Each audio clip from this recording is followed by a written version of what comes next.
Hey, what's up, everybody? True Boxing here. Thank you for coming back to Get Hit with the Truth. So today we are doing the Crawford versus Madrimov recap, as we are going to discuss the Terrence Crawford and Israel Madrimov main event pay-per-view matchup that happened for the WBA 154-pound super welterweight championship of the world. Now, before we get into that, if you could smash the like button, leave a comment or subscribe to the channel. I really do appreciate any and all support that I can get as I continue to build my channel here.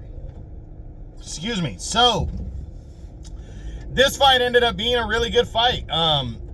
Crawford came in the odds-on favorite, taking on Madrimov, who you could tell is a chess player. Crawford at times has fought fighters that were checkers players, and for the first 4, 5, 6 rounds, a lot of those fighters would be competitive, and then they would figure out that Crawford was playing chess and not checkers, and he would just break them down and stop them. With Madrimov, he wasn't able to do that in this one. Madrimov stayed in that fight all the way down the stretch, but Crawford did establish that jab. He did prove that he was the superior fighter, making his debut here at 154, and I just thought he boxed well enough. Now, he did a good job. He was consistent with the jab. He did get hit. You could tell the feints and the timing and the way Madrimov plays chess threw off Crawford. You could tell that this guy was a thinker in the ring, as Crawford is. He's a guy that thinks and moves and like I said, feints and picks his spots, and Madrimov had success with that. He did. It was a good fight. But I like the scorecards. I thought 7-5, 8-4. It was in that area. And again, I mean, damn, you got to give a lot of credit to Madrimov. I know a lot of people are criticizing Crawford for taking on a guy and performing the way he did against a 10-0 Madrimov, but Madrimov's a guy that had between 300 and 400 amateur fights. Very well-rounded, solid fighter.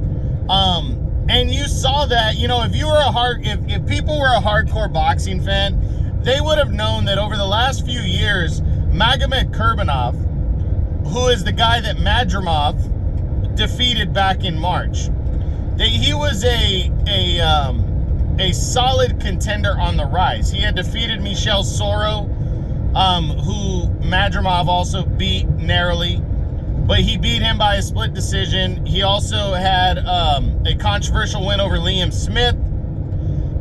He also beat former champion Patrick Teixeira, who just lost to Xander Zayas.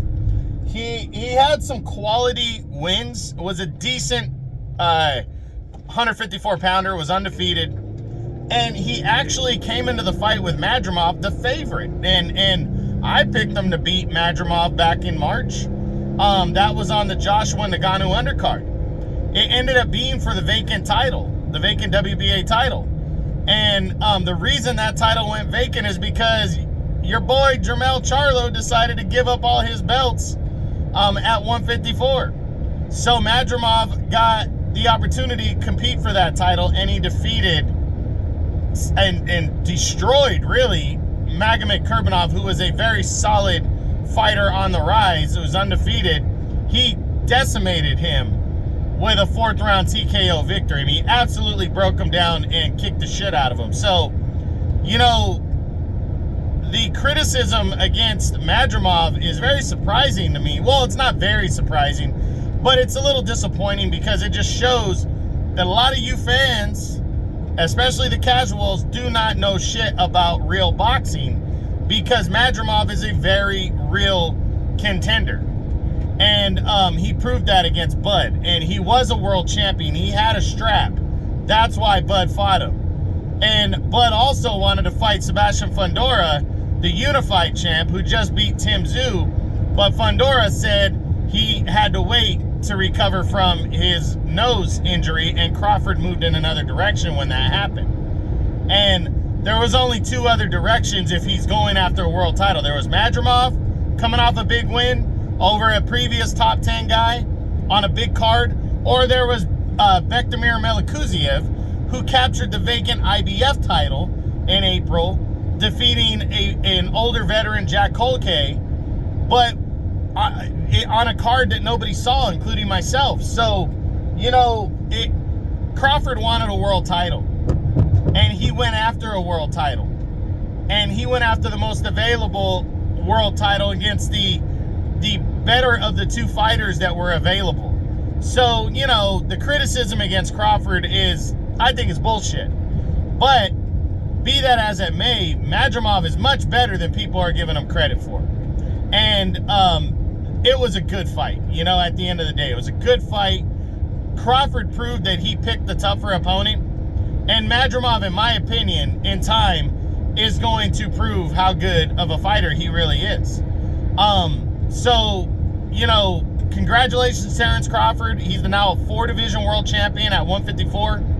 We know the Canelo fight is off the table, so Crawford can focus on undisputed here at 154. There's many options, and we will be discussing his what's next video next week on here. And for Israel Madrimov, no shame in his performance. He became the first fighter in 8 years to go the distance with Terence Bud Crawford. He did, honestly, in my opinion, this might have been, in terms of points and toughness, this might have been the toughest fight Crawford had to be in. He says there was 3 other fights. I think that was because he was getting hit with shots and it might have seemed more competitive throughout. But in terms of a guy throwing him off, not necessarily hurting him, but throwing him off, throwing off his rhythm, being able to land punches, and make the fight close, I think Israel Madrimov absolutely was the toughest fight of Crawford's career, and he proved how good he is. So Madrimov can really hold his head up high and hopefully look forward to bigger fights in the future. We'll do his what's next also next week. So that's it. That's what I got. That is my Crawford versus Madrimov recap from their pay-per-view main event that headlined that monster Riyadh season card on, Jesus Christ, on August 3rd. I hope you enjoyed the video. If you did, smash the like button, leave a comment, or subscribe to the channel. I appreciate any and all support. This is True Boxing, and you've been hit with the truth.